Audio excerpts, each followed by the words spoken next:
Welcome to the Morning Madness podcast. This is your co-host, Carlos Plummer. I'm joined by my other co-hosts, TJ and Hello. Victory. Hello, everybody, and welcome back to the Morning Madness. You were just going to keep going. I was going to keep going. I was just going to say that this is our first recording of the new year. Yeah, It feels good. It is March, but the year does start. Technically, Jeez. it's still February. Yeah. We're recording this right at the end of February. When we actually, the last time we were here, we had just talked about. What was when we last left? We were we were before Spider-Man, right? Spider-Man hadn't even come out. Yeah. So that was, jeez. Oh yeah, because it's been, wow.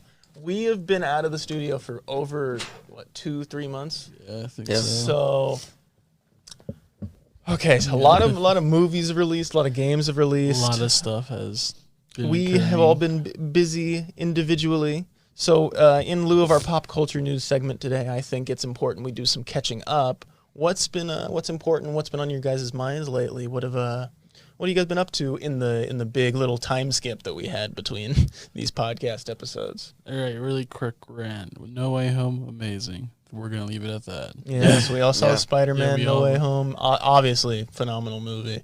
Did you guys see any other movies in the meantime? We know Batman comes out on the 7th. We'll touch on that in a minute. Yeah, I'm excited for that one. That's one of the movies I've been really excited about this year. It was Batman. Is I there one that I'm missing? Doctor Strange will come out in May. Mm-hmm. I'm very excited. That one's In been, May? Yeah, May 6th. That one's the Seems a little current early. hype train. Moon Knight. It got pushed back, didn't it? No. To line up with. Oh no, it didn't. No, May Oh, 6th. so it was always May. I'm thinking of Morbius then, because if Morbius Yeah. pushed to April, I thought May was. Did they push that back for like a second time though? Mhm. No, Morbius is the most. At first, it was No Time to Die, but now Morbius is the most delayed movie since COVID. It's been delayed 7 times. Jesus. Jared Christ. Leto has a very unlucky roll of the dice when it comes to his movies. I think just his superhero movies. Well, Yeah. he gets paid a lot for them, but he just gets all of his biggest roles get washed under the rug. Yeah, I just. Oh, yeah, he gets the shaft for sure.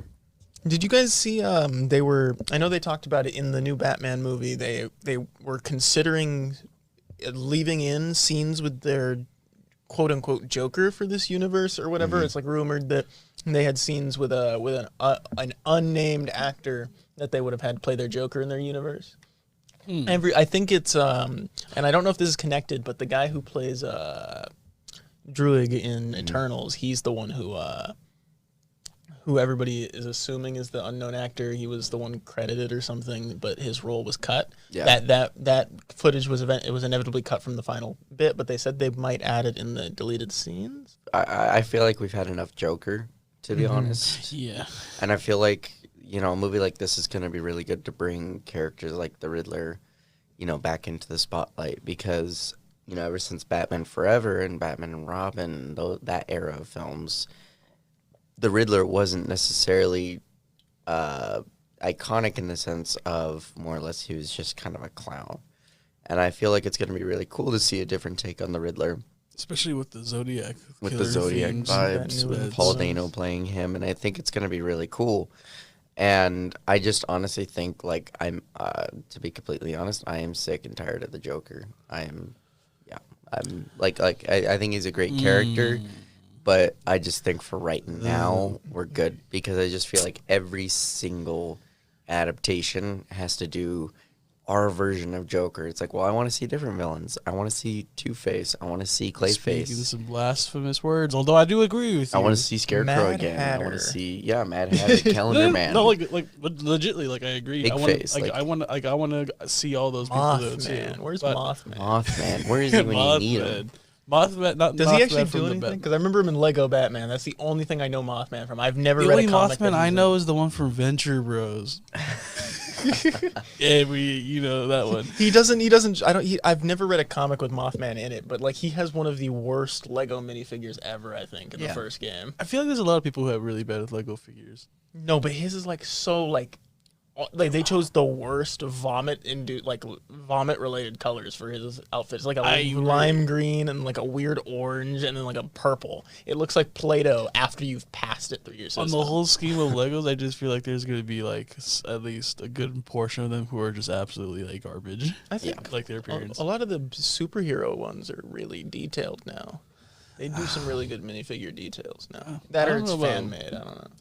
I want to say those are fan made because I feel like for Legos and stuff, like we were just at Walmart the other day, and the amount of like the same stuff that they have and whatnot, I just don't think that they're taking that much into consideration. And also the culture has changed because now it's just about mass product now. It's about mass product, and you can't even make things that are detailed accurate to the film anymore because of spoilers. Right. Like pretty much, like they have no No Way Home Lego sets, and the only sets they released for the No Way Home line were flashback sets for the previous movies.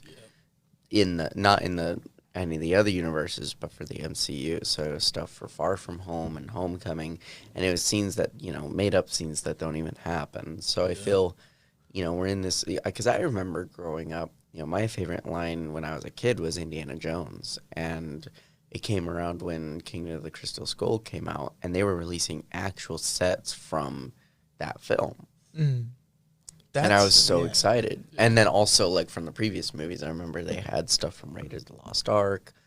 I remember my, Temple of the, what is it called? When they're going to the temple with the snake pit and everything. Oh, Temple of the Crystal Skull? No, in the Raiders of the Lost Ark. Temple of Doom. Not the Temple of Doom. That's the second film. Temple of D. Temple of D's. Yeah. No, but when they go into the snake pit and it's him and Marion, that was my favorite set of all time.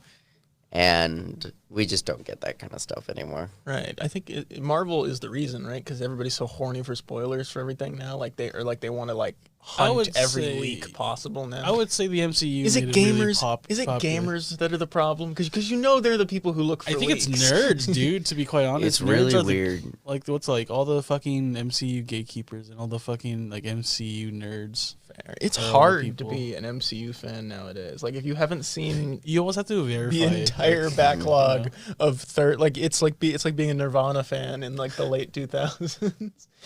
you have to know like an extensive set list of like in behind the scenes knowledge and references. But the Nirvana thing has got me laughing. It's like an exclusive club. Yeah. Well, no, and the thing is with spoilers, and we saw this with Spider-Man for sure, is like there's a difference now between reports, leaks, alleged leaks, and then legitimate leaks. And I feel like, I don't know if you guys know who John Campea is, but I'll preface this by saying, in my personal opinion, John Campea is a hypocrite and a piece of shit. Because John Campea on Twitter was complaining about people, I forget for what film, complaining about people sharing. Oh, no, I think it was about a show. He was outing people for posting like Mandalorian and WandaVision and like all the Marvel show spoilers like a week after the episode aired. They did that with Boba Fett a lot. Like Boba Fett got Boba spoiled. Fett spoilers were like I haven't seen it. I know the whole show. Yeah. And like people would post about this, and he was calling them out, saying you can't do that. You have to give a buffer for spoilers and everything. And then here he is in November of 2021, posting on his Twitter and making an entire YouTube video that he refused to take down about No Way Home spoilers that he was given. Jeez. And it was actual images of the 3 Spider-Men and actual images of Charlie Cox, of Matt Murdock, like actual, like from the film, that were then, when the film came out, people saw were real. Because first people were like, oh, maybe these are photoshopped or whatever. And no. And he was sharing them and he was all excited. He's like, this is proof. And it's like, you're spoiling everything for everyone right now. He realized the power of the algorithm, and he was like, I understand why people do it now. And that's the thing. There's a difference between an article saying, oh, they're rumored to appear, versus, and with a thing that says, oh, they were spotted on set. That gets people excited to be like, oh, maybe it'll happen. As opposed to, here's an image, a grainy 240p image from Sony, and it's like that to me is terrible. And so I feel like the people who actively seek those out are the people who just, they can't and won't be surprised. Yeah, and it inevitably ruins your experience anyway. So I don't know why you do it. What Marvel should do, they should put aside some money to like a specific division who focus on hiring just random actors to come to set on their off days and just visit Marvel Studios. Like Brad Pitt was seen on set of Marvel, and he's like just drinking a coffee. He's just there to hang out. Like That's what The Rock did. And really? And people are like, "Hey, yo, is he in talks for the Fantastic Four?" He's like, and he was no, like, it's just Tuesday for him. Wait, who would he play in the Thing? The Thing. You know how They would rename the Thing The Rock. Yeah, me at 7 years old could not tell you the difference between The Rock and the Thing when you asked me about which. I thought they were the same person, but also if you saw them in separate areas, I identified them as the same person still. That's funny. Yeah, but the spoiler culture right now is really bad. No Way Home is the only movie I've seen with like a really successful spoiler ban, and even that was kind of rough. But like you, especially, I saw your page took like almost a month and a half before you started posting stuff about it. I had already forgotten the movie. No, I started posting about it like I think last week. I think I shared a suggestive meme a couple weeks ago, but I even said like on January 18th I was gonna start because I figured if a month went by, you hadn't seen it or hadn't seen any spoilers, at that point, in my opinion, that's kind of... And I know, like, some people I knew, like, for personal reasons, hadn't gone. And so I waited for them, just because I'm closer to them. But everyone else, I'm just like, if you haven't seen it by now, sorry. Always put a spoiler warning. Like, yeah. If you haven't seen it in a month, either the theater's not open next to you, or, like, you have some seriously poor, like priority management skills. Yeah. But I don't know. I've been going back to the movies more often since No Way Home. I've been trying to get back into the theaters. I just saw Uncharted. Nice. Last weekend or the weekend before? Not last weekend, but What the did weekend that before. get? What did the review get again? It got its critical exactly review was how terrible. Yeah. But the fan review, I haven't seen the exact scores for the fan reviews, but it's been iffy, and I think the big iffiness between it is if you're an Uncharted fan or if you're just like a movie fan. Because I watched it having like my knowledge of the Uncharted universe is the fourth game, and then like. So you The supplemental grow up material that I've osmosis growing up because I didn't line up to play Uncharted when I was younger, that which was a mistake on my part. But the movie only like doesn't go that far into the games. It only goes up to like the second, right? And even that is still like really well done, and I haven't even played them, and I can still recognize every set piece as, oh, okay, so this is from this bit. This is the, and I'm leaning over in the theater like, this is this thing, and this guy is this thing. He doesn't have a mustache, but it's okay. But no, it was a phenomenal movie. I thought so. It was a great treasure movie on its own, and then just it's one of the best movies pacing wise I think I've seen in a long time. Like it doesn't dwell. I'm on interested things in how for too they're long. gonna pace that, because if it goes in the first two games, and like I've played the first three Uncharted games, I think in like 56 hours, like just going straight, because I never had played them, and then I only had like that amount of time. I'm like, I'm gonna play through this bitch. Free weekend, just Exactly. And so play through like the first game and the second game are just like dramatically like separate, like they're different and whatnot, and how they set it up. You're like, yeah, you're treasure hunting and stuff like that, but I'm curious on how like it like meshed together. I'm fairly certain it's a meld between the two main set pieces from the first two games. But I do know like obviously the big pieces that are shown in the trailer. So I won't say anything that hasn't been shown in the trailer already. But you get the little pirate ship scene in the trailer, right? That's from the second, right? Yeah, a lot more flashier stuff happens in the second game than So the first. that's what the first I thought. game That is is more where it concerned. hits its stride. Yeah. For sure. It establishes like by that point in the movie, I was like, okay, yeah, I could totally see them doing this again. Yeah, I was gonna say like the first game was more concerned with like I feel like with like platforming and stuff in terms of like how Uncharted does its platforming. But yeah, I feel like it was more focused on that.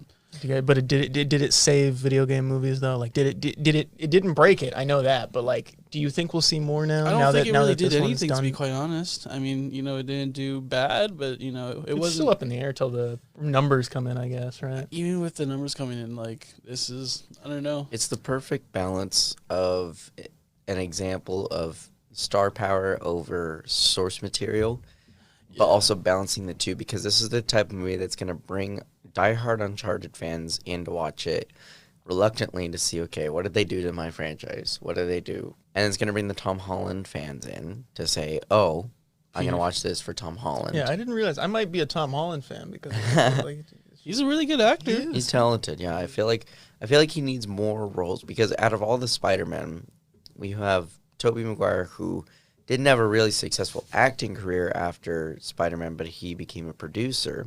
Mm-hmm. But then Andrew Garfield is the only one of the three to truly separate himself from the role and truly mature out of it. And, now he's an Academy Award nominee, two-time Academy Award nominee.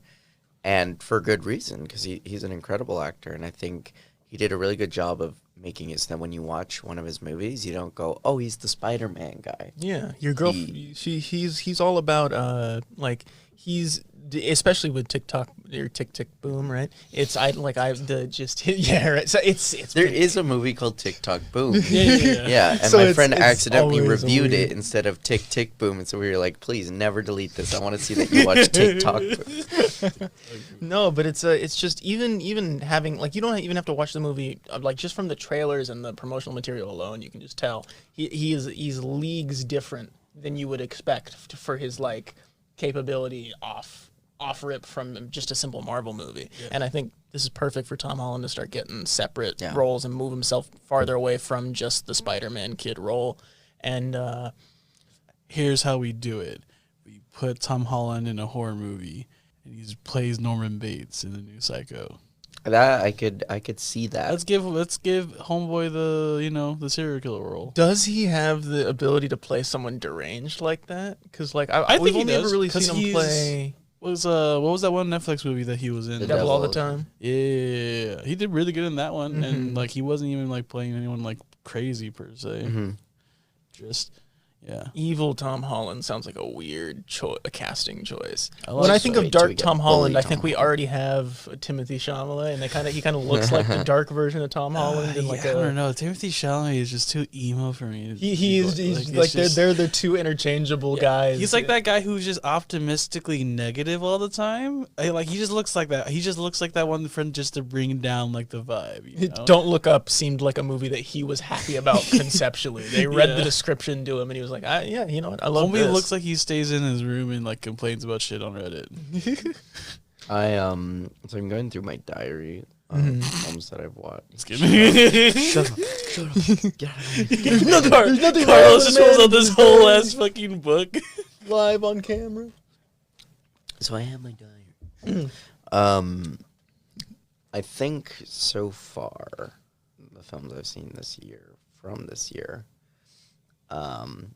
I didn't spend too much time, but I spent a little bit of time at Sundance online this year. And I watched two films. One was called The Worst Person in the World, and another one was called Piggy.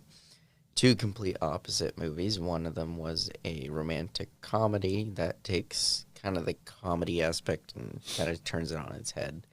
It was really well made. Piggy, however, was a deranged, demented, ultra-violent, I'm not gonna say slasher film because it's not, but it kind of also is. It's more like a revenge film. It's one of those that just gets in your head, and it's really just Kill Bill, but back at the barnyard, right? Right? yeah, Kill actually, Bill, pretty I much, pretty much So, actually. Kill Bill, but with furries. No.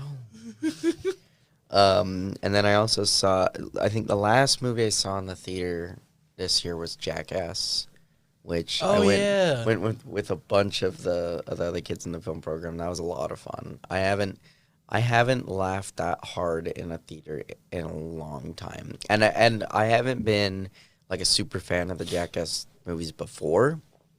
I just I've seen them, and I've kind of seen they're funny, and there's some bits that stick with me, but I think I realized that actually seeing it with a group of people with a full crowd is just the best because everyone's like, for once, it felt like everyone was bonding over the same thing, and it was great. Just Well, No one's It's like- trying to fucking conceptualize the movie. Like, No, Oh no, I saw it in this way. No, you're just seeing You're all a just bunch watching a of YouTube dicks. video. You're just watching a bunch of buddies fuck around together Yeah. on a giant screen. Yeah, Homie we- took a fucking punch from Francis Ngannou, who has the hardest record punch in the entire world, and he took it to the junk. Yep, cup test. See, it's so weird because to me, Jackass has always been like this entity that I've avoided. Where it's like I know basically what it is. Avoided? Yeah, I know basically what it is. It's just like I don't know. Slapstick's never been my thing, so it's like I've seen bits and pieces. But when I knew when the new movie was coming out, right? The only thing I remember, like I remember seeing the announcement, and really the only thing that popped into my head was like, dude, they're like 80. They're like 80 now. Steve-O's like got gray hair, and they're still doing this. My favorite line was when, I forget his name, but he's wearing a giant silver, like, jumpsuit. He do a stunt. And he's like, I'm pushing 60 years old, and I just shit myself. He just walked away, and you see the shit stain on the back of the suit. Dude, if Joe had not left, an Impractical Jokers plus Jackass collaboration would have. No, dude, there's no way. I guarantee you, those four old farts from New Jersey or New York, wherever the fuck they're from, they're like different league. No, dog. that would have been. But as a interesting. crossover where they play each Send other's game. The No. Practical Jokers send the Jackass guys into All right, the all wild. right. Now punch him in the dick. Fucking, there's no way. I feel like that'd be dangerous for those guys. I did also watch Scream, which I don't know if you guys saw it, but I feel I like saw it like when it came out in the mid 2000s. Yeah. How we're old are talking you, about Vic? Scream 5. I know, Right there. I know, but How old are- I'm just clarifying. How old are you, Vic? Huh? I am 20. Gotcha. Yeah, the podcast's That officially makes- all in the 20s. Yeah. Let's go. Which is something that was not to be said last episode. Jeez, birthdays come and went in the time that these podcasts have been out. But how was Scream as like a I know all the horror movies are getting reboots. I wouldn't be surprised to see a Yeah. Nightmare on Elm Street coming out soon. I would no. hate myself. Yeah, that one. Scream really, I heard it might have been predictable. yeah, Got a 9. it was a little bit. I think Like a I- solid 9, apparently. Yeah, I would give it like a solid like 6.5, 7. Like the first, you have to trudge through exuberant amounts of story sludge to get to the good stuff, and a lot of the jokes just didn't really land. And I feel like I was explaining this to TJ before, but half of it tries to be extremely meta to the point where it gets annoying. To the point where they're like slamming you over the head with a hammer saying, hey, this is cool, this is meta. We're Remember the making references." 2000s? Yeah. Remember flip Yeah. phones? Which is like, I can Remember get why. pages? Like the whole point is, the whole franchise is meta, but there's a point when I'm like, okay, give me something new now. Like feed me some new story information as opposed to telling me all the funny references that are, that you're making fun of, saying like literally, quote, in Stab 5, they brought back all the legacy characters and they look in the camera and wink, and then Mickey Mouse appears and shoves a wand up their ass and goes, yeah, we're having references to the old movies, guys, but we're making fun of them, so it's cool now. And so I feel like if they were peppered in, it would have been better. But the ending was good. I really liked the ending. I actually Isn't couldn't. this technically the first Scream project without Wes Craven? Since he's passed away? Yeah, 4 was the last one. Jeez. 4 was the last 4 film he wasn't, like- directed, yeah. 4 wasn't even all that. 4 is really good. 4, in my opinion, is one of the better sequels. See, I disagree. I say Scream 3 is probably the best one. I haven't seen 3 more than once, so. Like, I just feel like the whole, like, I don't know, of like the whole meta thing. Scroforum. Like the meta thing having to be like, on the set of the movie and in that sequel, and how they played it just really was good. And the kills were really cool too. Yeah. I did like the kills in the new one, to be honest. Yeah, although let's move on from the movies, but there is that one horror movie that's gonna be coming out with Timothy Chalamet. Not Timothy Chalamet, but Ethan Hawke. Oh yeah, Yeah, what is that? Black Box, right? Black Telephone. Is it Black Telephone? I forget. Black something. Well, no, that's just it's just a normal telephone, Carlos. His race had nothing to do with it. It's just a regular phone. You walked into that one. God, what? It's black something, but I think it looks really Them good. in the studio tried to cut that out. I've got a skit idea. All right. But yeah, but dude, this year for games is going to be pretty hype. Yeah, I know you said like solid 9 about Scream. It's like fucking high reviews. Elden Ring got what? All 10 out of 10s? Got 10 out of 10 out of 10? Yeah, I think it got like 20 10 out of 10 reviews from like multiple people and shit. And it looks it's a From Software game. How do you get so my confusion here, right? And we've talked about this before with in terms of like game reviewers and stuff and game journalists. How do you get all of these companies to agree when like IGN, who notoriously sucks at playing the video games, gave it it gave a game that is notoriously hard 10 points out of 10. Yeah. So they like Probably because it made their little monkey brains think for a little bit. Yeah, I was gonna say. I mean, like all across the board, every kind of gamer at every kind of company thought this was good. Like I haven't played a Souls game, but what you're telling me is you've never played a Souls game. I bought Dark Souls 2 when it came bought out. Dark Souls I played 2. I played it for like you played 20 the minutes. bad one. And then I played it for 20 minutes, realized, man, this game did not tell me where to go from the beginning. I just simply needed one directional bit of information. That's where you get I said, lost. all right, cool, I'm returning this to GameStop for 10 cents. No, and I mean, like, I feel like a big portion of, maybe not a big portion of it, but like actually no, retract that. A big portion of From Software games, like just in general, like they're just really known for making really good quality games. Especially like, I mean, they probably like solely like have financed and created the like Souls like type games and stuff.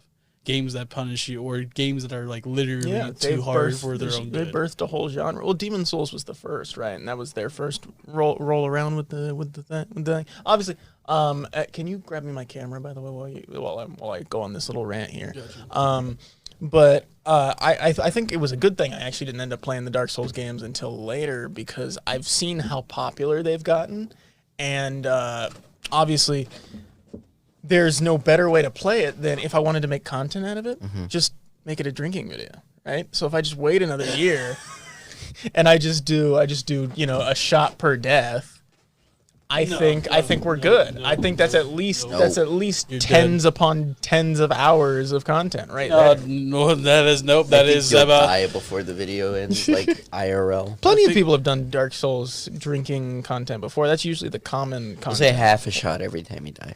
Okay, that's fine. If it's the amount that the problem, then yeah. Because you're going to die a lot. You're gonna. If Bold you- of you to you're just assume. gonna die Have you in seen general. me play games, Carlos? Clearly, you haven't seen me being playing Jedi Fallen Order lately. I haven't seen you Okay, play there's Dark Jedi Souls. Fallen Order, and then there's from any other From Software. I've actually been game. getting my shit handed to me in Jedi Fallen Order. I'm not even past the first planet yet. So Yeah. If you think that game is bad, just wait till you Yeah. touch Elden think- Ring. I think Elden Ring, what I've been hearing is that it takes everything good from every From Software game and puts it into one and makes it open world. And I feel like that's what is the big draw is.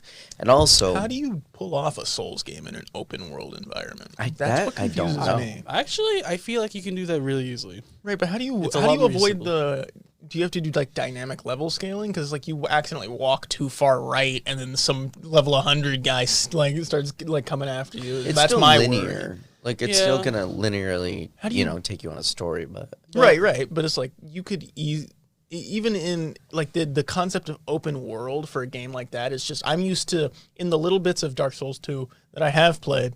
It's like you basically only had 2 routes to go in like the streets that you would go through, and like they'd both technically take you to the same place, or like a place where you could see the other location. Yeah. So it's like you weren't missing much. In an open world, I feel like you could you could miss a huge amount. Like this game, like if I'm not mistaken, they used to rely a lot on like not rely, but like you would commonly enter an area and then walk past a trigger wall, and it would trigger an enemy spawn or something, and they'd like break that wall down. And That's still a thing. It's right, but it's like with so much extra room you have to worry about. It's like, oh, what if they accidentally move around the rock and don't trigger the rock? It's like now they've never seen that guy, and it's like that's the thing that you have to like. With a game like that, where it's like that's the experience I'm used to being the Souls experience. I feel like that it's like they've refined it in so much that we're like, it's almost like I don't know how to put it. They've with this Elden Ring, they just managed to like to have it open world and still like have it to like trigger certain like things and stuff like that. I feel like they've really I respect it. Good on them. Because it's like I don't know. It's weird. It's more rarely in a situation where we argue the positives about it or like the positives about a game. Now, I feel like it's always what are they doing wrong. Like we've been cracking down on just the last big releases for quite a while. What is like since Halo's been out? Like obviously they kind of dropped the ball like lately. I don't know if like because they haven't been in the news for anything. Also, like Big Team Battle took forever to get fixed, and it's kind of just been stagnant. I feel like it's a case by case basis, and it's different from those games because From Software games intentionally makes games to be harder. Mm-hmm, right. Again, we've already discussed how they made a whole entire genre out of it and whatnot. So like. It's kind of like comparing apples to oranges almost, you know what I mean? Like you have all these AAA games that, you know, we expect every year or we, you know, every couple of years we want to hear something. But like when From Software games like releases, like people's like lives stop. Fair. Like for a couple of days and shit. Like it's like what everyone thought was going to happen with Cyberpunk. You know, everyone thought that was going to take over the world, and it didn't. And the only other game that I feel like that's going to release that's going to have its effect on this, like how Elden Ring is right now, is when Breath of the Wild 2 is going to come out. Yeah, Breath of the Wild 2 is going to be when a that one comes out, phenomenon. Whew, my ass is already actually, you're sleeping on Wii Sport. You're sleeping on Nintendo Switch Sports, TJ. God. I feel like I'm excited for dude. I about shit myself when they announced that. I didn't think they were going to do it. I didn't think they were going to do it. By golly, they did. I woke up. I got up that morning knowing there was a Nintendo Direct. I sat at my desk, said, "I'm not going to record. They're not going to announce anything worth it." And my girlfriend was there, and she was like, "Why don't you just record just in case?" And I was like, fuck it, fine. So I started recording like halfway through the Kirby showcase. I'm like, oh yeah, you know, like this is cool and all. It's like nothing that's gonna make me go fucking insane, you know. And then I think is as soon as I heard like the sound of the tennis racket or whatever, it was over. Like it was the Nintendo. Serena Williams 2021 tennis. But Nintendo lately has just been going like ape shit with their ad. Like anytime they go to announce an event, everybody goes, okay, they're gonna announce this, and we've developed this habit of going, Nintendo isn't gonna do what you think they're gonna do. And now they're just like, it looks almost as if they're reading Twitter for like a playbook of what they announce at each event. Because they're going to do this, we're not going to do it. Literally yesterday, right? It's Monday. Well, we now record podcasts on Mondays. But yesterday, Sunday, they did a Pokemon Presents for Nintendo. Yeah. Pokemon Presents at 8 in the morning. 8 in the morning here. I was at work. And so I was sitting in my little janitor's closet at work, waiting for the announcement to come up. And I was like, well, it's a 14-minute Pokemon Presents, right? And all of Twitter was like, it's 14 minutes. Don't get your hopes up. There's nothing that could possibly be announced in 14 minutes that would be a big deal, right? They were like, they would do a whole big 30-minute thing to talk about a new game or Generation 9 if that's a thing, right? And everybody's like, but Gen 9 would be so nice right now. And then I watched the whole trailer, right? And I'm like, okay, Pokemon Go. I'm like, see, look, it's all the simple shit. It's like they're just going to update on Pokemon Home and Pokemon Sleep. And then they get to the end, and the trailer starts. And it's like a live action for the first 30 seconds. Mm-hmm. And you're like, oh, wait, are we getting a new Detective Pikachu movie? Because the first one slapped. It was an absolute banger, right? And then Pokemon does the exact thing that everybody said they would, but also didn't expect them to, and announced Generation 9, literally, a month after Pokemon Legends came out? Now, obviously, they have multiple companies. I don't know how about those starters, how they look, though. Scarlet and Violet, this is the big game this is the big Nintendo Switch Pokemon game. And I said that the last two, obviously, but this is the one they've been working on. Like, this is it seems like Pokemon Legends was more of an engine test for this game. Yeah. Like, to make everybody in the right stress test it. It's stepped in the right direction for the Pokemon series. The starters do, like, I've noticed this one more than ever. They got a fire crocodile on their team, Fuecoco, the fire crocodile, yeah. But, like... I've noticed now with the starters, they always look like Fakemon until you like get really used to them. Cause like the duck, shit, huh? Well, like fake Pokemon. Yeah, it's like yeah. But like Quaxley, the duck, does not look like a Pokemon. It just looks like a duck with a hat. It's a French duck from a Pokemon, or it's a French duck from a yeah. Well, huh? No. Oh, okay. But Quaxley sounds French. I was thinking like he looks like he's a French duck who paints. Like that's his thing. This generation takes place in Spain, or like the Spain-Portugal area. Sprigatito is the grass type, which is my personal favorite. The cat. He is so like it's just as long as they don't make him a bipedal or like fat tits cat, like they do with all the other. Go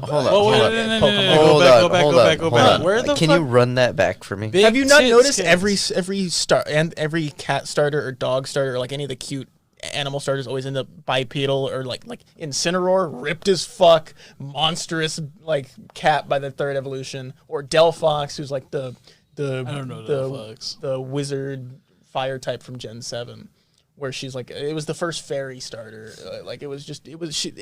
Case in point, the big mistake they make with all of those Pokemon is they anthropomorphize them. I'm hoping this Pokemon stays on 4 legs. Yeah. I want if this cat just gets to like a saber-toothed tiger or something, it would look so sick. Yeah. And then Quaxley, like, don't put him on 2 legs. I discriminate against one Pokemon and one starter Pokemon every generation, and I think Quaxley is just gonna get it. Dude, watch him just run everyone's shit. That little crocodile looks like, I don't know. Quackadile. Yeah, Fuecoco is the fire crocodile one. I feel like he's the least interesting to me out of the two, out of the 3. A giant fire crocodile? That's fucking terrifying. Right, but we have a couple crocodiles in Pokemon already. Yeah, but those ones are lame. Yeah, you're absolutely right. I will. The one with the fucking sunglasses and the fucking mojito. Crocodile and crocodile, and he's a criminal. This fucking bastard. But no, it's just it's unbelievable that we went from literally when this podcast began. I think we had like one real Pokemon game on the Switch, and now we have almost 5. I was gonna say like that was like debatable for like that one that was out at the time. But Let's Go, yeah, that was. But it's like Sword and Shield. But it's like it's just unbelievable to see the insane leaps and bounds gaming has taken in the last year compared to like when the dry spell that we had been in for so long, and now things are starting to feel like we're getting fed. I was gonna say like Dying Light 2 came out and was looking good for it's you gotta, from what I've noticed or from what I've heard it just takes the first game and improves on the formula, right? Like it doesn't do anything special other than that, but it's still a good game. I mean, like it's definitely a game that you can enjoy by yourself from like a very solo experience, or like to just join friends into. And there's plenty to do in that game as well. And it's kind of like zombie Skyrim. Far Cry. Zombie Skyrim. You think so? I think so. Zombie. Yeah, there's guns and shit, but like you get to drop kick motherfuckers. Fair. True. But yeah, I've been playing Skyrim VR a lot lately. Can't drop kick people, but I didn't know there was Skyrim VR though. There's Skyrim and Fallout both have VR. They both suck unless you mod them to death. But bro, did you guys hear that or what's I think onto the Switch? I think Bethesda or someone's trying to get like the Game Pass on like the Switch. Xbox Game Pass on the Switch. Yeah, but I think it was maybe Microsoft, but they want to like actually like give like They want a Steam Deck competitor right out the box. The Steam Deck came out. How do we feel about that? $400. I haven't really seen. I like heard about. I've only heard about it, but like haven't like the details and stuff are kind of iffy. The big thing that actually sold a lot of units right off the bat on its release. Once people got it, they realized it comes preloaded with like its own store, like its own version of an app store that give you access to go through like all of the places where you can browse games like Steam, all the game stores. But it also comes preloaded with access to all the emulators you could want. And that was the biggest deal. Game Boy, DS, PlayStation, That N64. seems highly illegal. It's not the ROMs are the illegal part. You have to source the ROMs yourself. That's the big umbrella for emulation. That's Sega always been. it's just like So they're just enabling people Yeah. to do illegal stuff. Well, it's emulators have always been That's- out there. It's just they're just little. It's the Steam Deck's just a microcomputer. It's not like I they're don't have sanctioning any the emulator. emulators. It's just show, huh? I don't have any emulators. I don't have Everybody any. has. I don't have any emulators. Legally, I do not have any. Everybody who cannot- has GBA for iOS on their phones and shit like that. No, I still have Flappy Bird on my phone, bro. I feel like that's like the only acceptable game to have from like the past like 10 years and shit on your phone. Never uninstalled that shit on my old iPhone. I have a surprising amount of games on my phone still. Even though I haven't opened a single one of them in like months. Mobile gaming is like it was such a fad that came and went in the span of 10 years that it existed. Yeah, and because like no one like we all knew big companies weren't gonna like invest time and money, efforts. Well, into there are fucking, companies that exclusively sponsor mobile game streamers, right? And they're like our Yeah, mobile game but, streamers who like, make like millions Raid off just Shadow those, Legends. right? Like, and even then, like think about it, like PUBG Mobile. There's people who stream on Twitch who stream from their fucking phone playing this game. have you seen their setups too? The It's like thing they've got is- the little Yeah. controllers on the outside with like a fan blowing on the back of the phone so it doesn't The thing overheat. is, Literally, PUBG Mobile is just a better version of PUBG. It's like- PUBG the way it was meant to be played. Yeah, PUBG like on Xbox and PC is garbage. Garbo. Like literally never play that It's like game. a Gmod game mode on the consoles. Yeah, but for some reason the mobile version is incredible, and I'm like, I hate the quality, like, because for some odd reasons on my YouTube recommended shorts, I get PUBG highlights, and I don't ever watch any of. Well, do you like watch YouTube Shorts for like often, Yeah, or yeah. like But, do you like, accidentally? I get League of Legends What ones happens for is you some go, reason. why the fuck am I recommended this video? And then you click it, watch the whole thing, and then go, it was all right. 'Cause And all then my a YouTube day for- later, you go, why the fuck am I being recommended this? And you just rinse and Because repeat. if you look at my history, it's just all like Muay Thai like stuff, UFC bits and shit of like UFC fighters like talking shit. Is there any events that you guys are excited for like this year and shit? Jeez. yeah, going home. Yeah, the summer's Sleeping. gonna be here in no time. That's like what? Like we're halfway through our semester here, so and I think I'll still be here in the summer. So, I feel like there's not anything like super big or event wise that's like. I think like, or the at least not habit a- has been nobody wants to announce anything because they don't know if Yeah. it's gonna get. Yeah, because technically we're stopped. we're technically still in that bubble and shit and all the other stuff that's going on right now. Yeah, well, like if you, you threw like we go from one pan of boiling oil to the next. Like it feels like so. It's like there was always something going on to get in the way. Yeah, but yeah, I think the only thing I'm looking forward to this year is basically all the UFC fights that will happen this year. Fair. Whether I've been here. Like my roommates have been watching a lot of the late ones. So a lot of the ones that you've been posting. I've actually seen while going to get like Yep. a snack for the day or something. What's called my boy Ty Tweebos is in there destroying shit. I think there was a really good quick knockout I saw one of the It other was days. him. Yeah, It was I definitely him. watched Was that. it the elbow to the chin? Yeah, I saw the fight happen. I said, God damn, I know TJ's watching this fight. Dude, bro, I was from this minute that the fight started on that Saturday. I was like on my feet from the entire round. Like even that first round when he was getting like his ass, like when he was on the ground, was pounding him. I was yelling, "Get up! Get up! Get up!" And yeah, in the second round, like I don't know, at the end of the first round where he just like.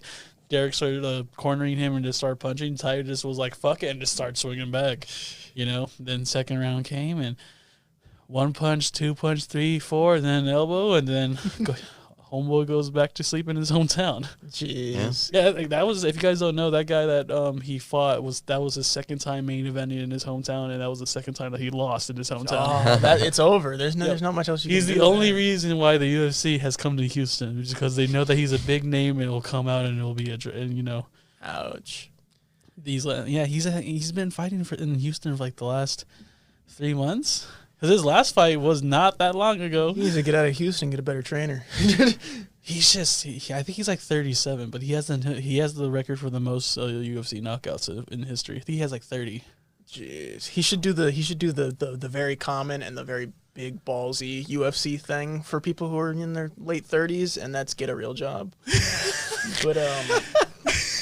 but maybe get some bitches. maybe get some bitches. Bro, dude, this is the size of Shaq, bro. Shaq could like get touched by. This is the only dude in the world who can probably say that he can touch Shaq one time and then he's out. No, if Shaquille O'Neal's working on getting shredded, right? But he wants to have like a six pack by his next like milestone birthday. Okay. If Shaq gets physically shredded, he will legally have to be registered as a weapon of mass destruction. I don't know, man. With his age, the only reason he has not murdered millions of people is because he didn't have the work ethic. The reason why Shaquille if Shaq suddenly started shooting free throws, he would have the power to wipe us off the planet. Okay, that's fair. That's fair. That man A lot of Space Jam 3. They have to stop Shaquille O'Neal. Shaquille O'Neal is the new Thanos. It's just him CGI'd slightly larger. He just goes and travels between different divisions in the world and collects their championship rings. Yeah. Goes to China to get the final one. Not like... Because it has to be China last. I want like a... What's the... China. Like the Predator opening bit where it's like all the big muscly dudes. I want like a similar thing where it's just that kind... But that's like the premise, but it's just Shaq, The Rock, John Cena, just all the big guys who just are like abnormally large. Terry Crews, just everybody. And I want to see what they'd be like in just a movie together where they play completely nerdy normal dudes or some shit. I like that, but let's get Terry. I don't want Terry like regular Terry Crews. I want Old Spice Terry Crews inside. Like that's like he's just yelling what he's doing, and she's like, "I'm doing my taxes." Ah! I feel like that is Terry Crews. Is that not default Terry Crews? You remember when Terry I'm taking my medication. He was almost Doomfist. I know. Terry Crews was like literally on the way to be Doomfist. Oh man, that would have been really cool. Could you have imagined? Actually, no. On second thought, I would have fucking. Talk about worst career decisions ever. He turned it down. I mean, they had another guy in mind, but like they did talk to him about it, and he was like, as much as I would love, like, even though they had the other guy in mind, they were like, well, would you like to like make a attempt for the role? And he's like, nah, I'm good. And then he was he took the hype for everybody. He's like, I know you wanted to see me in Overwatch, I get it, so that's why I'm in this game, baby. And it was like some marine like side-scrolling shooter. I think the issue with the Terry Crews thing was, in my opinion, I don't think his voice fits Doomfist. I think Doomfist was really meant to be reminiscent of, like, you know, almost like old tribal warlords in Africa, and I feel like that's what they did a good job. It's the eccentric vibe. Who was that? As opposed to Terry Crews. Who was that guy that challenged freaking Chadwick Boseman's throne in the first Black Panther movie? M'Baku, the guy who plays M'Baku. Yeah, someone Winston like Duke. him, and so like you know, I can't see Terry Crews like you know, I think Terry Crews would be good in Overwatch. And media strike! Ah! Yeah, basically. Well, that was like the big thing when everybody was petitioning for it. There was just tons of videos out where they would throw his voice lines over like the attacks and the public test or whatever. And he's got plenty of voice lines from Old Spice specifically that worked with it just fine. Like he has like 7 variations of just power alone. Power. No, but when he charges up his fist, that's what he yells out. He's like, "Pow!" During those fights, I know my roommates got that Papa John or the Little Caesars Batman Batman calzone. No, that was one of the most disgusting things I have ever laid my eyes on in person. Did you eat it? No, I didn't touch it. I felt it looked like it would have given me heart disease from so much as like being near. I'm gonna send you a photo that I want you to put in this video. Oh no. Put it right here. Exactly right here on my face. This is the Batman calzone that I got. And I have a lot of issues. I'll tell you guys this right now about the calzone. I have not seen a picture on the internet of the calzone that looks good. It doesn't look good at all. Nope. Even in person, it looks it's just so gross. Yeah. Every single time I've ever seen that. It's the grease stains. The grease stains. I'm like, it's leaking. Yes, exactly. It's so I'm not gonna lie. I think someone fucked my calzone. It'd be a disservice not to. I feel like, yeah. You didn't tip your pizza delivery boy on the app. That's what happened. He's like, I'm gonna Send your fuck this cutest guy's delivery pizza. boy. No, we were on set this weekend, and I got pizza for everyone. And Did you get the calzone again? No, I got Domino's for everyone, but I can't eat Domino's, so I had to get the nearest pizza that was open, which was Little Caesars. I did not get myself a calzone. FYI, I just got myself a regular pizza. But when I was typing in, like, one slice from Little Caesars? no, I got like a smaller size. Carlos held always them up and asked for a slice only. I just and then feel like paid in Chuck E. Cheese tokens and left. yeah, it's Charles Entertainment. He said keep the cheddar, boss, and left. And so I'm trying to type in Little Caesars, so I instead typed Little Pizza accidentally. And my friend was right next to me. He's like, "What's Little Pizza? Are you trying to get a little pizza?" I'm like, "I'm trying to go to Little Caesars." And he's like, "Why?" I'm like, I don't know. Your life's just been a bunch of bad decisions that And led then to this point. the boxes have like the Batman on it, and so I bring it in. They're like, "Did you get the Batman calzone?" I'm like, "No, it's a pizza." Everyone one by one asking me if it's the calzone. Yeah, that thing was in my opinion, one of the weirdest movie tie-in products of all time.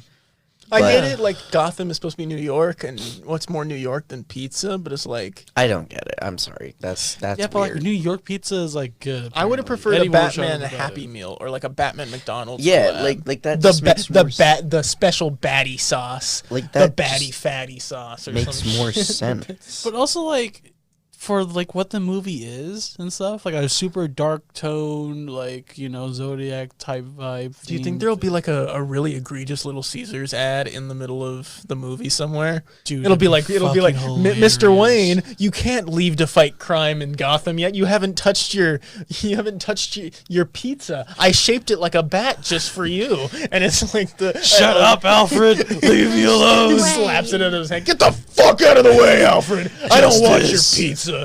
You should get me a calzone like a real man, so you can hold it in both hands. Wink. Looks at the camera. Don't fuck my calzone, Alfred. It's the one F word in the movie to keep it PG-13. Is this still PG-13? I thought Where's it the was R. one? I think a movie that has Lego sets tied to it is going to be rated R. Any movie that's been rated R does not have Lego sets. We should fix that. I think they should just make rated R Lego sets. I mean, I'm okay with that. I think Brazzers should get into making Lego sets. Now, hear me out. I think, now, what's a more lucrative market that, now think about it. Legos, you know, what's their biggest export? Or not export, biggest market? Children, right? And what did children love? and The line.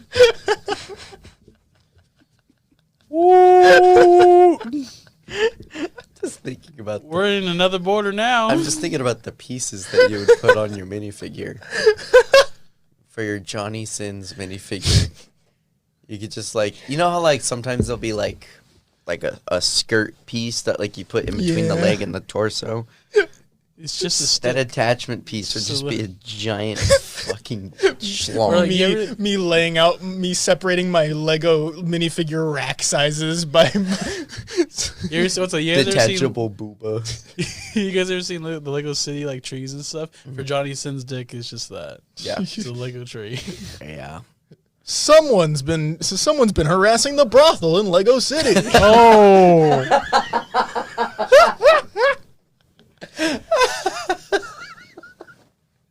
We have fun here. Yeah, funny. It's the only way Lego is. This way Lego tries to grasp onto their. Oh my God! Speaking of There's like got- toys trying to grasp onto what's left, Nerf, right? So obviously Nerf, who have been like lightly struggling lately. You know, pandemic, people can't really play Nerf with each other in fear of tagging each other and dying or whatever. You know, Black Plague, all that. But Nerf decided to turn their attention to the one market that would make you want to buy their guns again. And they're making a VR shooting, like tactical shooter, where all of the guns are the Nerf guns that you can buy in real life. So what better way to get people to buy their guns in real life than to do the, oh my God, that's the gun from Fortnite. It's literally just that, but with Nerf's own game. It's like, oh my god, that's my favorite Nerf gun in the game. I can totally. And then now all the old people who knew the guns before the game, can get upset about that too. Oh my god! But they have some really good like Nerf models scanned into this game. It looks pretty cool. The only exception Yeah. is it's just not a good shooter. There's the gun from Fortnite. The Russian soldier reloads his AK-47. Hey yo! Hey, bro, these are real. Like, everybody's like, oh yeah, that's good for Fortnite. You're like, you mean that actual weapon that's used to kill people? Yeah, that shit's real, dog. Dude, I love the detachment that internet children have nowadays. Sometimes This shit is weird. I always look at like the news and I'm like, this stuff is happening, and I don't know if in our it's- last big conflict, at least for America, media wasn't the way it was right now. Mm-hmm. You just think about how social media is the way it is, and how like literally the only way our generation can cope with what's going on is by memeing the shit out of it. Which, in my opinion, we're to not some in a position extent, to do so. But it's no. like, But I feel like it's a reflection of how we as a collective kind of deal with things nowadays, because it really started back in don't take anything 2016, serious. back with the presidential election, because in all reality, if you look at that election, that was one of the worst times in recent American history, because it was one of the biggest times in which our country was so woefully divided, but the only thing we could collectively unify on was laughing at both our candidates because of the memes, because of the vines and the YouTube videos and the lip dubs and the everything that was made about them. And then going forward, everything was the same. And so now we're in this spot where it's like, there's two countries that are going to war, and the only way that we, can deal with it here in America is with satire. And it's literally like back in World War II with the political cartoons. Nothing has ever changed. It's just today's version of it. Yeah. And then even Russia's joining in on it. Like, Russian TikTok, literally streaming soldiers deploying, and Ukraine on their Twitter posting memes about it. Like, this is how.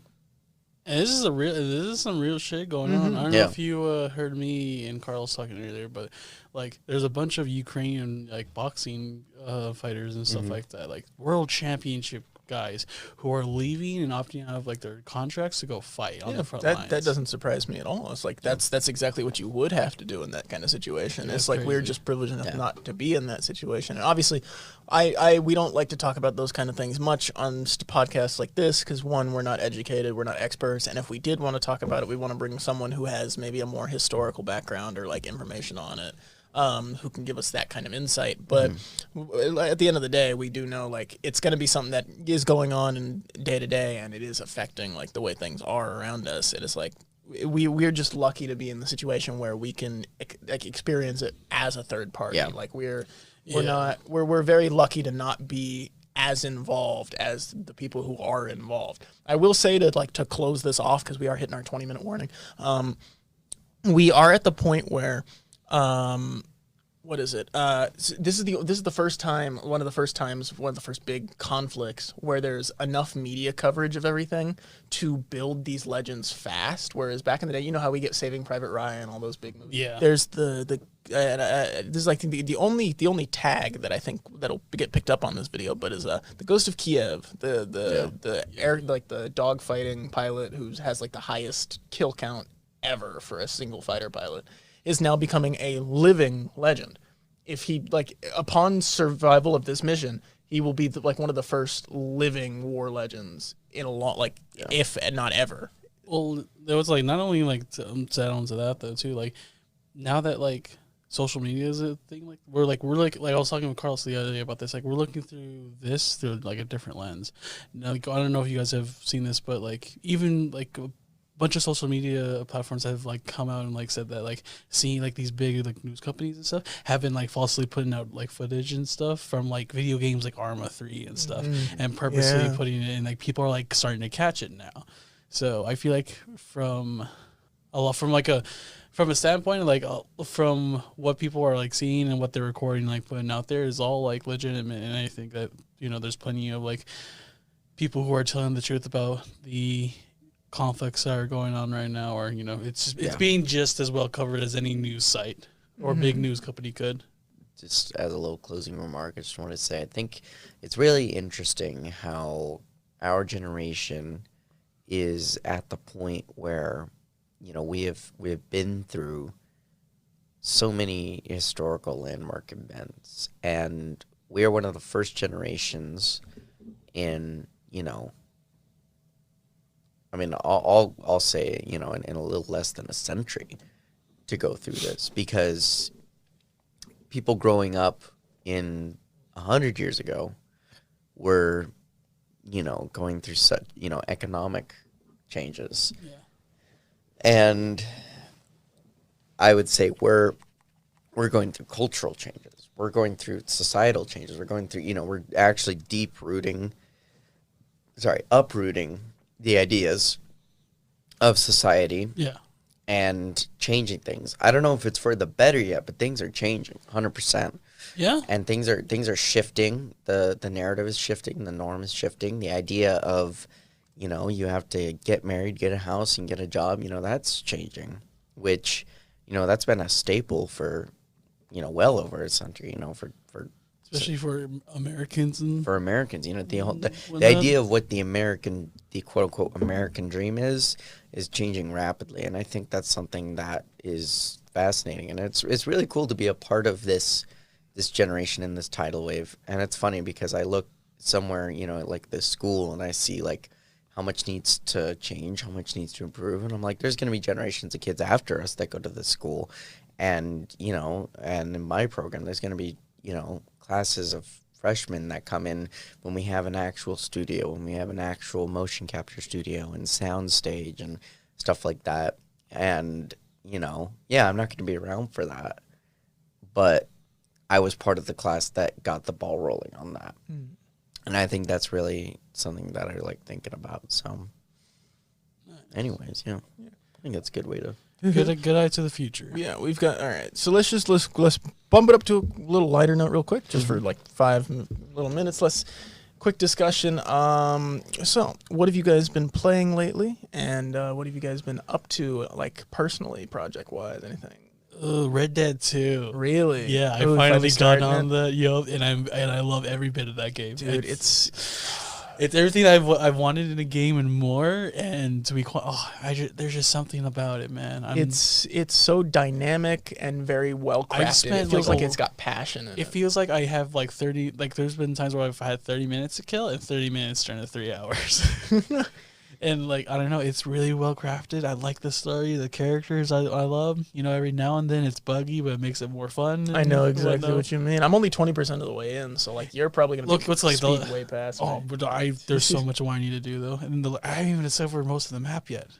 Yeah, it's great. So it's a really refreshing game in a time of games that don't have really well polished or really detailed. Yeah. So Red Dead 2. I've been doing more Muay Thai stuff too. But I think overall this year I'm excited for Moon Knight is probably on my top. Moon Knight, Chainsaw Man, and Jujutsu Kaisen Season 2 are probably the 3 things I'm looking forward to this year, though. As well as the Batman. Batman's gonna be sick, and I'm excited. Yeah, nice. Yeah, I did. That's all. Moon Knight's gonna be a big deal. What about you, Carlos? What have you been up to? What have you been playing? What have you been? I haven't been playing working on much of anything. I've been dabbling in obviously Halo and other games. I think right now I'm a little sad with Halo. I think they've kind of hit a standstill. They did an MMR reset, and I really feel like they've ruined. I think the momentum is just gone. Yeah, they've really ruined the rank system, which makes me sad because honestly, for Halo fans, this should have been like you said, Breath of the Wild. This should have been our Breath of the Wild, and they've kind of dug it into the ground. Which it's not game over. I feel like they can bring it back, but I just feel like they need to start offering more incentive for players to play ranked and try and get better. But other than that, I've been technically the game's only been out for like 3 months though. No, I know, but that's crazy to fucking think about. Yeah. That's like it's been a short it's been a short life, but that's also scary for them because that means a quick death if they're not careful. Did January just feel like a fucking like long January felt like month? a really long time. Yeah, it was a long month. February was pretty quick. Yeah. You can tell Infinite was not made for the majority of the Halo fan base and was instead made for esports, which, makes sense, but I think it kind of divided the fan base. But other than that, I've been playing more Tomb Raider and some Control. I'm going back. I'm replaying. Gotcha. So I'm in Rise right now. But, I just haven't really had time for gaming. I've been on What have you been doing to keep you so busy, huh? Every single weekend up until the first weekend of April, I am on a set. And Carlos lives a life I could only dream of. I genuinely do. It's fun. I will say it's a lot of fun. It's tiring, it's exhausting, but I wouldn't really have it any other way. You keep it light. You keep it light. Yeah. What do you do mostly on what is your the last biggest thing you've been doing personally? The past few sets that I've worked on, I've produced. So I've produced 2 of the films, which is nice because I get to be involved in pre-production, kind of making sure everything goes smoothly and making sure everyone's doing what they need to do. But for the next ones, I'm gonna kind of shift gears and I'm gonna be a cinematographer on 2 of them, as well as a boom operator. I have to do that for class. I have to boom op 2 days on a set. Somebody say boom. And then I may jump on as a second assistant director for another one of the capstones if they need me. But it's been nice. We did this weekend was hard because we had a large scale production for a short. We transformed the Gardner Ballroom here on campus into a high school gymnasium for a high school reunion. It looked good. It did. I was really proud of everyone. And 2 nights, Saturday night, our set kind of fell apart. We had some of the streamers and the fringe curtains just kind of tore up because they were falling. And so yesterday morning, we got up at 7 a.m, went to Walmart, bought more fringe curtains, learned that they weren't the right color and the right size.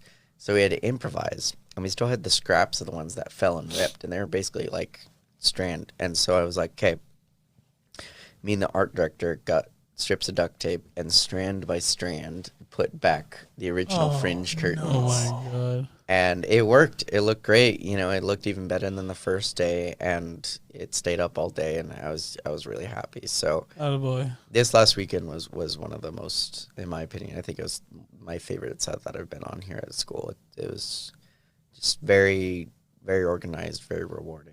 And so hopefully it's only up from here. There's your major and stuff that you guys had to I feel like the whole active learning, active whatever. Yeah, you guys actually do stuff. Yeah, I have to sit and write a paper. I feel like I hope the school sees this and maybe gives us some more help, because that would be nice. No, yeah, you anytime I see posts from your story, you're always working. Anytime you're on a set or something, it's so amazing. It's something I think is so amazing. And for the final 5 minutes, I know where I'll tie this off. You got it. It's something that I think is so amazing because it's something obviously it's hard to get into the film world. Obviously in the production side, but I'm more realistically, I've had acting has been a thing that I've thought about a lot. I found out recently upon going back home that there was an opportunity I missed out on dearly. I was talking to my mom, and we were just having, passing, normal conversation. And I was lamenting on a story about one time I was just chilling at the mall, doing my thing as a kid. As far as I knew, we were just going around and shopping for Christmas or something. Mm-hmm. And I was playing around with a brother of mine, we'd play fighting in the store, how kids are. Yeah. Until a man approached my mom and my dad and talked to them, handed them a card, said, hey, these kids, they got a lot of energy, they're really interested, blah, blah, blah. Talked to my parents, stuff I didn't understand, I'm 7, blah, blah, blah. They're not selling me to the Cayman Islands or anything, so I'm not too worried. As far as I had always been told, it was a child modeling thing, right? And it was we missed out on that one. We talked to other people later in the future. I brought the story up to her, and she goes, and as if this doesn't matter to her at all, she goes, oh yeah, no, I think that was actually a guy for Disney Kids, actually, and I go, oh, really, just casual, and so this whole time there's been this missing moment in my life where there was a path, there was a path that opened. It was this kid has what we want. All he has to do is show up. All he has to do is show up to this audition, and they didn't do it. We didn't go.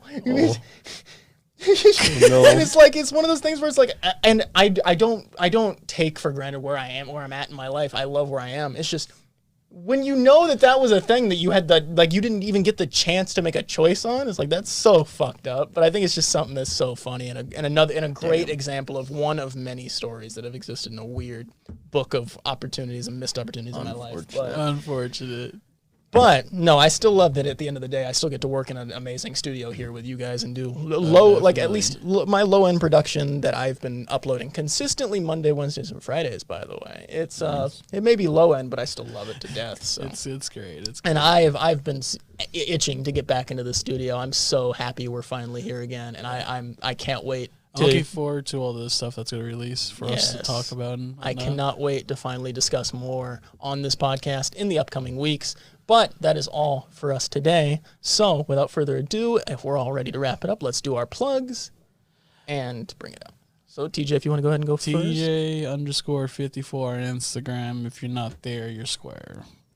Gotcha. Oh, I have to update the tags then on our stuff so that it matches your new Instagram. No, I think it's or because the actually no, it's TJ. Oh, okay, so you got the handle. Yeah, I fucking put my Discord on it. TJ_Jutasi on Instagram. I feel like I can't do the thing. Never mind. Yes. No, you're good. You're good.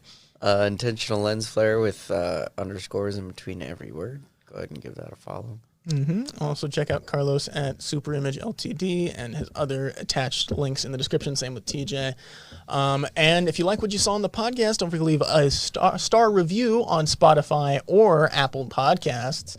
It really helps the podcast out and puts us into the feed and the algorithm a little more, and really goes a long way. And if you like what you saw on the video version of the podcast at YouTube, VictoryTGH on YouTube, where you can see the podcast in video as well as my content, which is Monday, Wednesdays, and Fridays every week, as well as the Victory Live channel, which brings out full VODs after streams, and the shorts where you'll see clips from this podcast and clips from other content of myself, usually Tuesdays and Thursdays. Tuesdays and Thursdays is when I stream at twitch.tv/VictoryTGH. So if you want to talk about the podcast or see more behind-the-scenes stuff, you can talk to me there. Without further ado, thank you so much for watching Waking Up with us. We will see you next morning.